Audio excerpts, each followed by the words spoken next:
Halo Sobat Fresh Garden, kita ketemu lagi dengan video Fresh Garden ya. Hari ini kita akan bicara tentang nutrisi tanaman pada masa vegetatif. Masa vegetatif adalah masa ketika tanaman mulai bertumbuh dan membentuk keseluruhan jaringan tubuhnya, mulai dari akar, batang, serta tunas-tunas daun. Sama seperti pada bayi manusia yang baru bertumbuh, nutrisi yang tepat dan berkualitas tinggi sangat penting pada masa vegetatif ini, karena dia akan menentukan kesehatan dan kesuburan tanaman hingga masa berbuah dan masa panen nanti. Dan kami di Fresh Garden percaya bahwa nutrisi terbaik untuk tanaman berasal dari tanaman itu sendiri. Dan dari yang kami pelajari, nutrisi terbaik masa vegetatif ini berasal dari tanaman yang memiliki kandungan serupa. Jadi, karena pada masa vegetatif tanaman sedang membentuk tunasnya, batangnya, dan daun-daunnya, maka kita beri dia makanan yang berasal dari bahan serupa, yaitu dari tunas-tunas muda, batang-batang muda, dan dedaunan, terutama yang masih segar dan muda. Nah, hari ini kita akan membuat pupuk penting masa vegetatif ini. Kalau petani Indonesia mungkin menyebutnya POC daun ya, tapi kali ini saya akan membuat POC daun ala KNF, Korean Natural Farming, yang memiliki metode khusus dalam mengekstraksi nutrisi, enzim, vitamin, mineral, hormon, zat hijau daun, dan lain-lain pada tanaman. Caranya mudah dan sederhana, tapi hasilnya jos. Apalagi bila aplikasinya digabungkan dengan serum bakteri asam laktat. Jadi, mari kita ikuti cara pembuatan lengkap POC daun ala KNF, Korean Natural Farming. Namanya FPJ, Fermented Plant Juice. Kali ini kita akan menggunakan daun kelor. Selamat menonton!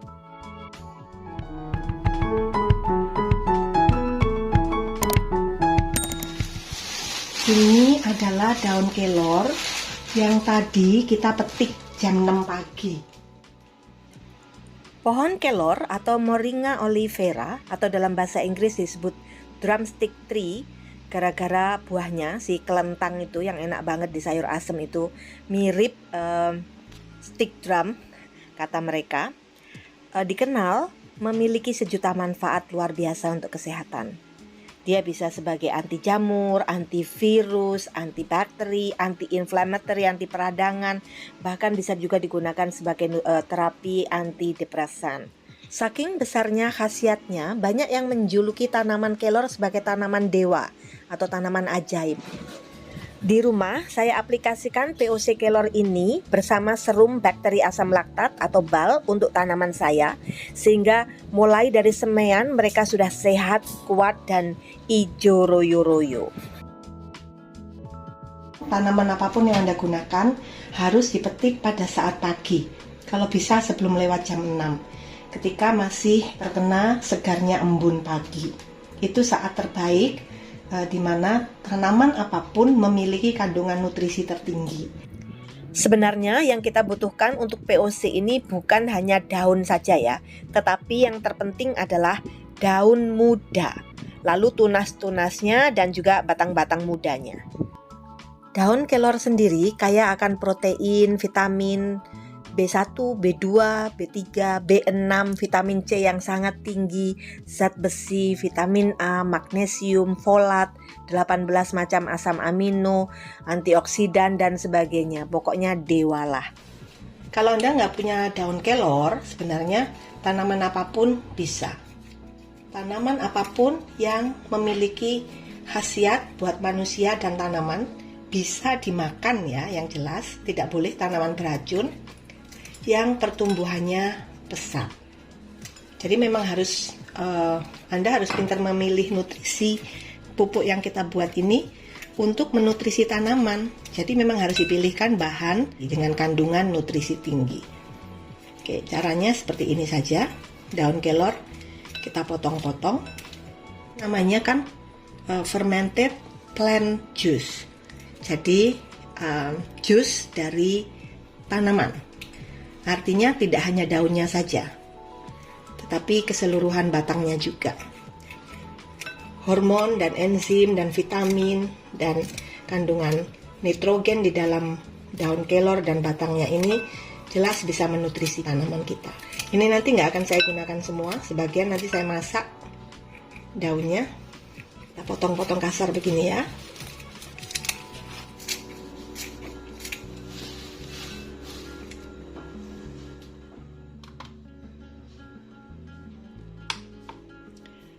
Nolkan bebannya supaya kita tahu berat bersihnya ya. Nah, ini daun yang sudah saya potong-potong. Nih batangnya juga saya potong-potong. Tidak ada yang saya buang. Semua saya campurkan jadi satu karena bahkan di batangnya kelor juga ada nutrisi yang akan nanti dibutuhkan oleh tanaman gitu. Jadi kita manfaatkan semuanya.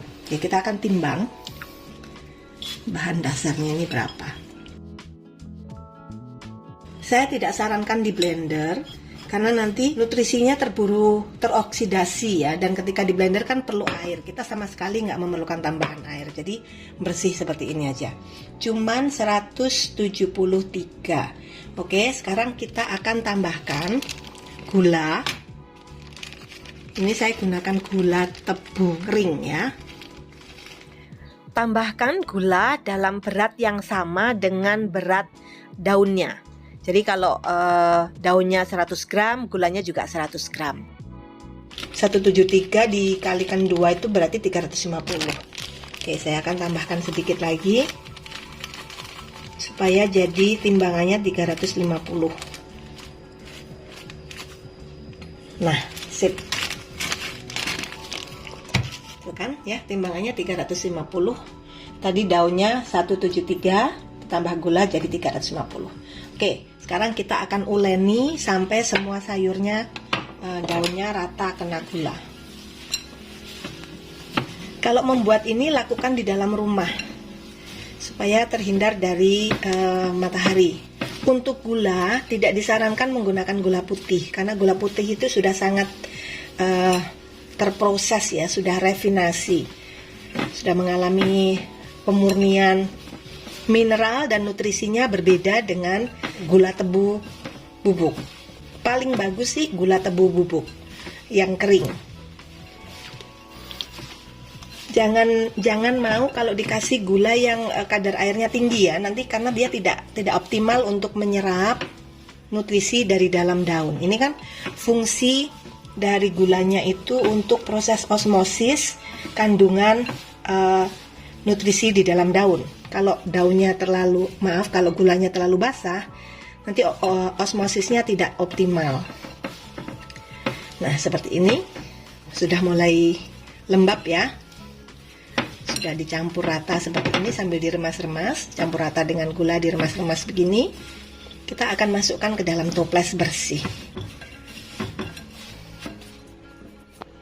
Nah, seperti itu ya kondisinya.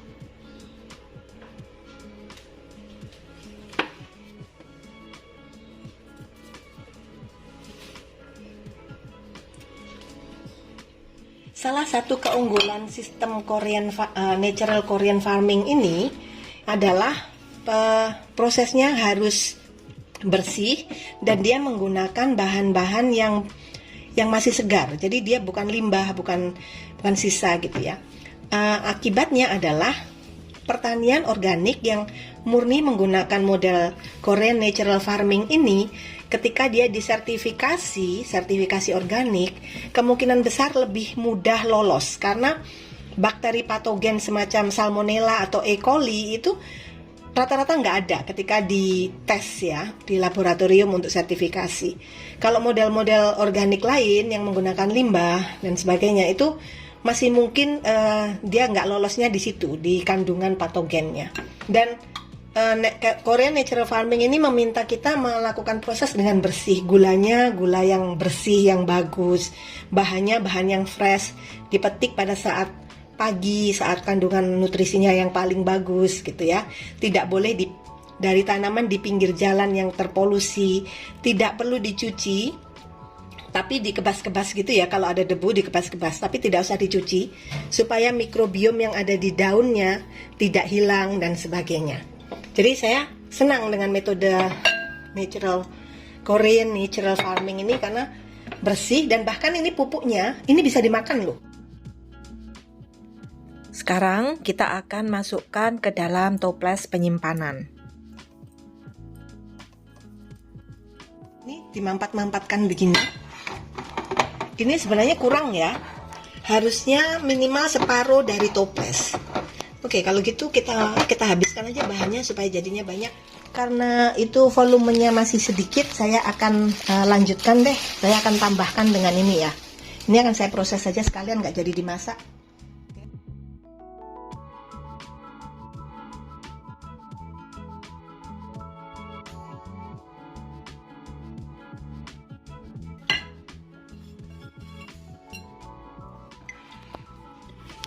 Nah, dipadatkan seperti ini supaya udaranya yang ada di sela-sela daun keluar.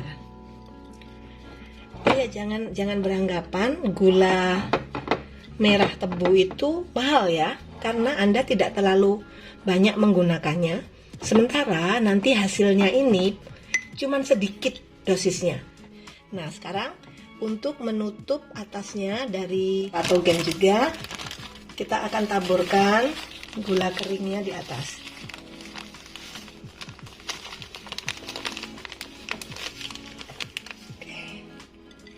Nah, seperti ini.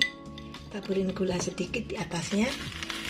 Jadi menjadi buffer atau pembatas antara daun kelor ini dengan udara. Kalau nggak ada gula, nggak apa-apa sih nggak digituin, tapi paling aman ditambahin gula seperti itu. Nah, terus ada yang menyarankan, karena dia ini enteng kan, sayuran ini enteng, maka dia ditambahin beban. Nah, biasanya orang menggunakan batu. Misalnya begini, tambahin beban begini. Kasih batu seperti itu. Atau kalau saya pakai ini aja. Nih, dimasukkan batu seperti, jadi ini terbebani, tertekan ke bawah dan nanti semakin memudahkan cairannya keluar. Kalau saya gunakan toples bersih, saya isi air. Nah, seperti ini. Jadi sekali lagi ini ditindih dengan sesuatu gitu ya, dengan batu boleh, batu yang bersih tentu saja, atau dengan toples seperti ini. Nah, penindih ini akan kita biarkan selama 24 jam. Tapi selama itu kita tetap tutup dengan penutup yang bersih. Boleh tisu, boleh lap yang bersih, lap kain bersih. Nah, seperti itu ya, ditindih seperti itu. Nanti sesudah 24 jam, semakin banyak ini cairannya yang keluar di sini. Nanti penindihnya kita ambil, terus kita tutup. Untuk sekarang, simpan dia di tempat yang tidak terkena cahaya ya. Ini saya simpan di lemari ini aja. Ini lemari penyimpanan memang. Nih, bersama fermentasi yang lain.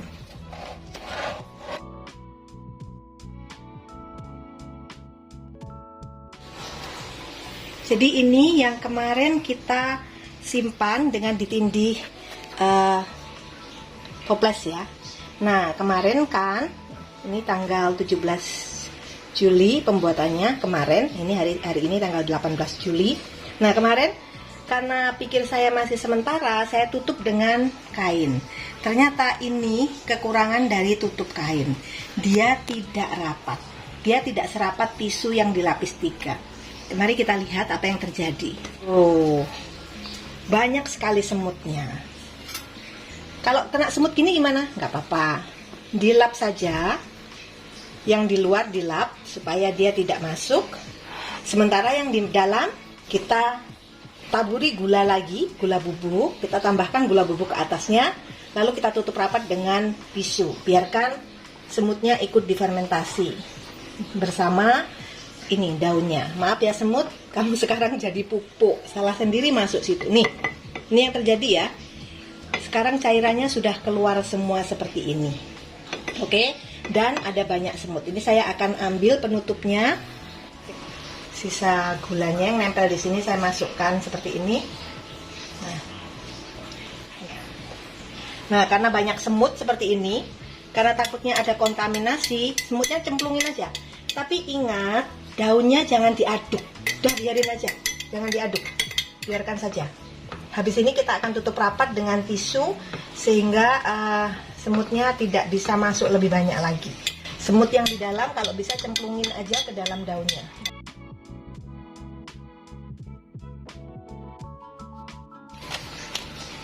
Tekanan osmosis dari gula kering akan membuat bakteri dorman aman kalau begini. Tambahkan gula seperti itu. Sekarang kita akan tutup rapat dengan 4 lembar tisu kering dan bersih. Rapikan tisunya agar tidak ada celah untuk masuk semut. Nah, saya kasih karet 2 karet. Nah, sekarang kita akan simpan. 7 hari dari sekarang kita akan saring cairannya. Sekarang kita biarkan terfermentasi 7 hari lebih dulu.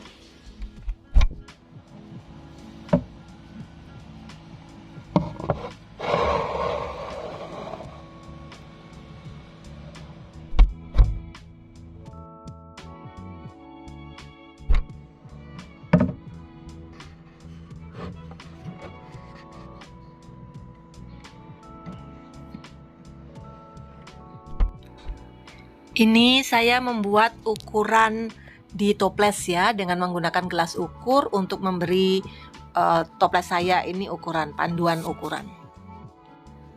Ini penampilan dari fermentasi daun kelor kita setelah 7 hari.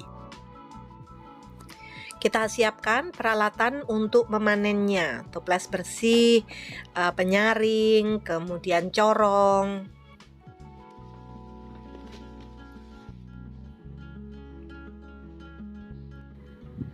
Tuh, permukaannya aman kan? Yang ada sisa gula, tapi sama sekali tidak ada jamur pembusuk di situ. Cara panen pupuk daun ini mudah sekali. Tinggal kita saring dari fermentasi yang sudah kita buat ini.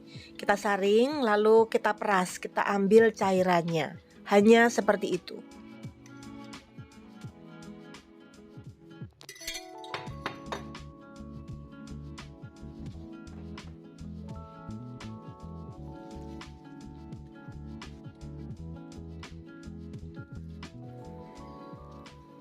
Karena diosmosis dengan gula kering, maka sekarang semua kandungan dalam daun kelor ini, nutrisi, enzim, hormon, vitamin, mineral, NPK-nya dan semuanya sudah terikat pada molekul gula, dan ini hasilnya, yang kita peras ini hasilnya.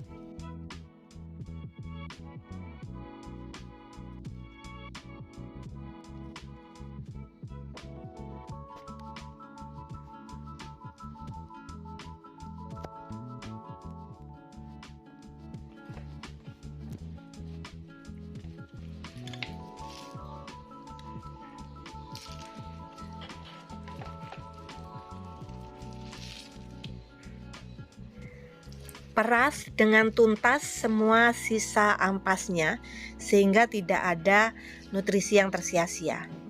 Ini saya peras sedikit demi sedikit, tapi benar-benar sampai tuntas dan sampai kuat ya, sampai tiris. Ampasnya jangan dibuang, disimpan dulu. Kita akan buat sesuatu dengan ampas ini. Pupuk fermented plant juice, pupuk organik daun kelor, terbuat dari daun kelor ya. Sesudah diekstraksi kita dapat sekitar nih, coba lihat nih, 180 milian ya, nggak nyampe 200 mili. Tetapi kalau menurut panduan KNF, ini penggunaannya juga sangat irit. Menurut panduan KNF, pupuk daun ini dosisnya mulai dari 1:1000 sampai 1:500, tergantung usia tanaman. Jadi 180 mili pupuk ini bisa diencerkan dengan air mulai dari 90 liter hingga 180 liter. Banyak banget kan kalau konsentrat sebanyak ini kita gunakan untuk nyepray. Nah, oke, kita pinggirkan dulu. Sekarang kita akan lihat apa yang bisa kita lakukan dengan ampasnya. Nah, ini ampasnya kita sudah peras sampai kering ya. Sekarang ini akan saya tambahin air. Semua yang kena pupuknya tadi dikocok-kocok aja jadi satu gitu sambil dicuci. Saya gunakan air minum. Jadi kita bersihkan bekas-bekas pupuknya ini. Kita tambahkan air sehingga ampasnya ini terendam. Masih belum terendam ya, kita tambahkan sedikit lagi.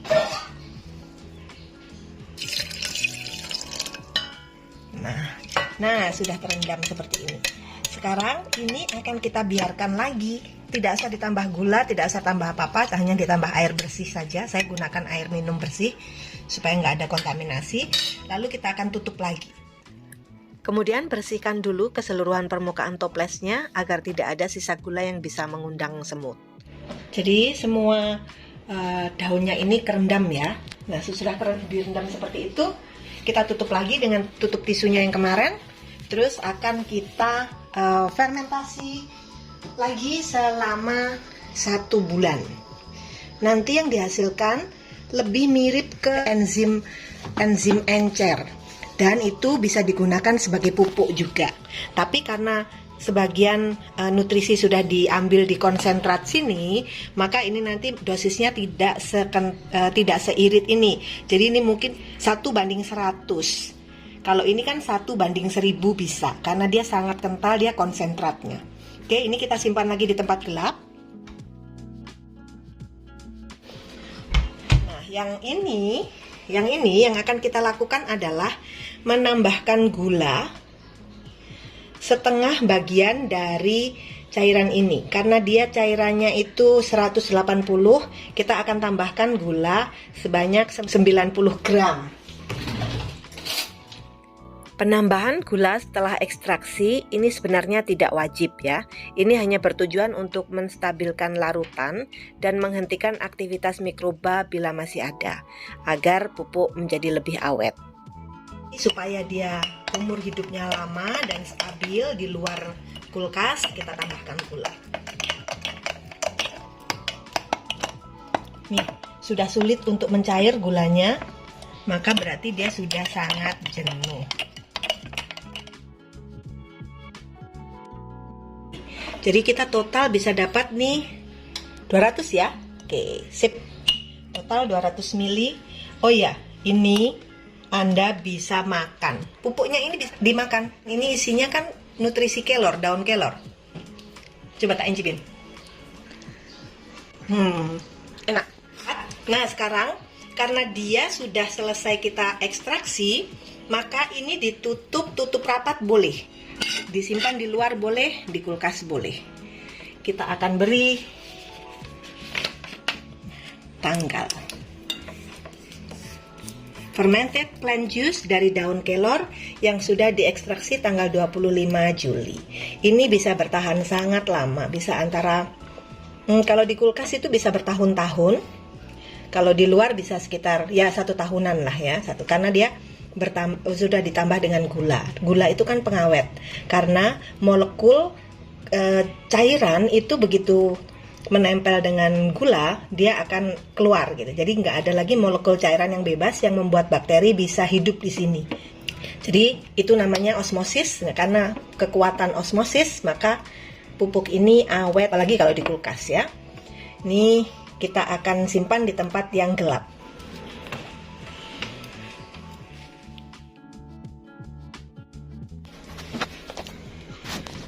Ini yang belum saya panen, yang dari buah.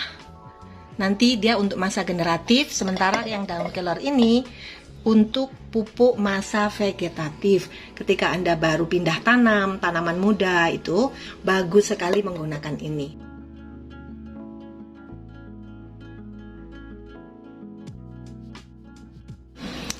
Oke, sekarang saya akan berbagi cara aplikasi FPJ daun kelor. Jadi fermented plant juice daun kelor.